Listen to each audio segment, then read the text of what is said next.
मैं नगमा खान, आप देख रहे हैं सच का कारवा न्यूज। गाजियाबाद के IANT hospital specialist doctor BP त्यागी ने बताया कि कोविड-19 रोगी में काले फंगस के 19 मरीज मिले हैं और सफेद फंगस के 7 मरीज मिले हैं। इसके अलावा पीले फंगस भी अपनी रफ्तार पकड़ रहा है क्योंकि यह फेफड़ों को प्रभावित करता है और इसी तरह के लक्षण कोरोना वायरस की तरह पैदा होते हैं। जिन लोगों की प्रतिरक्षा कमजोर होती है, जैसे मधुमेह, कैंसर के रोगी और जो लंबे समय से स्टेरॉइड ले रहे हैं, उन्हें विशेष ध्यान रखना चाहिए क्योंकि उनमें जोखिम अधिक होता है। यह उन कोरोना वायरस रोगियों को भी प्रभावित कर रहा है। डॉक्टर BP त्यागी ने कहा, सफेद फंगस तंग और अदर स्थानों में उगता है, इसीलिए सुनिश्चित करें कि आपके आसपास नियमित रूप से साफ सफाई रखनी चाहिए। कई दिनों तक रेफ्रिजरेटेड खाद्य पदार्थ का सेवन न करने से बचें। ताज़े फल खाएं, अपने घर में धूप आने दें और अपने मास्क को रोजाना धोएं और हिम्मत रखें, मुस्कुराते रहें। आप देख रहे हैं एक खास रिपोर्टर पप्पन ठाकुर की। मैं डॉक्टर BP त्यागी हूँ, हर्ष ENT हॉस्पिटल से। हमारे पास ब्लैक फंगस भी आ रहा है और वाइट फंगस भी आ रहा है।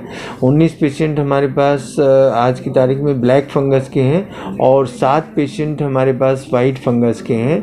वाइट फंगस और ब्लैक फंगस में क्या अंतर है ये मैं आपको बताना चाह रहा हूँ। जो ये ब्लैक फंगस होता है वो नाक के रास्ते से आँख तक जाता है, हड्डी को गला के, और आँख के रास्ते से दिमाग में चला जाता है। तो ये एक तरह का ब्रेन स्ट्रोक कर सकता है। जो वाइट फंगस है वो नाक के रास्ते से फेफड़े में जाने का खतरा रहता है और इसको बोलते हैं एस्परजिलोसिस न्यूमोनाइटिस।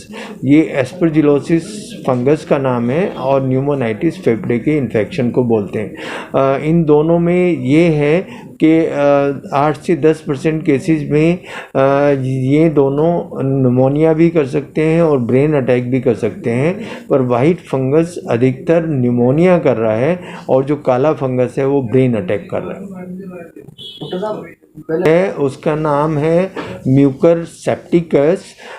वो कल एक पेशेंट में मैंने देखा है और उस पेशेंट में बहुत ज़्यादा वीकनेस है और वीकनेस के साथ साथ उसको नाक में सुनपन है, नाक का बंद होना, और उसको फीवर भी है। जब हमने उसको देखा कि उसमें तीनों तरह के फंगस हैं तो उनकी हमने सफाई की। सफाई करने के बाद अब उनको इंजेक्शन एम्फोटेरिसिन B पे रखा गया है।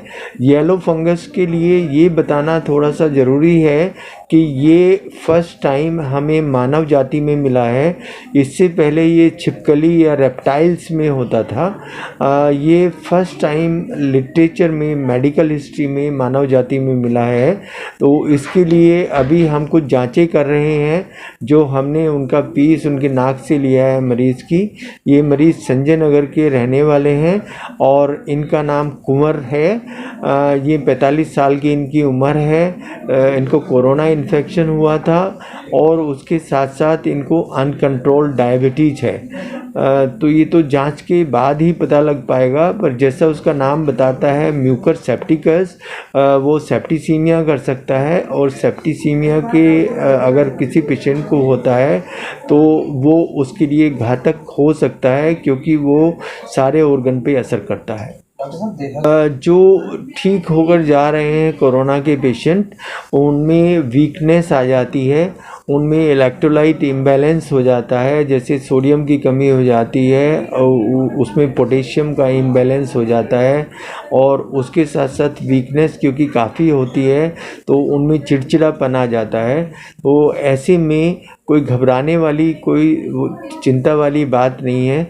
उनको अगर हम मल्टीविटामिन देते हैं और ये इलेक्ट्रोलाइट्स उनको आराम से इलेक्ट्रॉल वगैरह या शिकंजी वगैरह पिलवाते हैं और नारियल पानी पिलवाते हैं तो उससे उनमें इम्प्रूवमेंट हो जाएगा। इसलिए बढ़ सकती है क्योंकि कोविड में जो पेशेंट शुगर वाले मरीज़ थे उनको स्टेरॉयड का इस्तेमाल किया गया है और स्टेरॉयड के इस्तेमाल से उनकी जो शुगर है वो अनकंट्रोल्ड रही है। तो ऐसे में उनका इम्यूनिटी कम हो जाता है और इम्यूनिटी कम होने से इस तरह के फंगल इन्फेक्शन होते हैं। इसके बारे में मैं यही जानकारी समाज को देना चाहूँगा कि अपना जो शुगर है उसको कंट्रोल रखें, खुश रहें, एक्सरसाइजेज वगैरह करें, और अगर किसी को शुगर है तो वो मीठी चीज़ें ना खाएं। और मेनली जो हमारी इम्यूनिटी है वो हमारी नेचर पे डिपेंड करती है। अगर हम बहुत ज़्यादा टेंस रहेंगे तो हमारी इम्यूनिटी इतनी अच्छी नहीं रहेगी, लेकिन अगर हम हंसमुख रहेंगे, खुश रहेंगे तो हमारा इम्यून स्टेटस अच्छा रहेगा।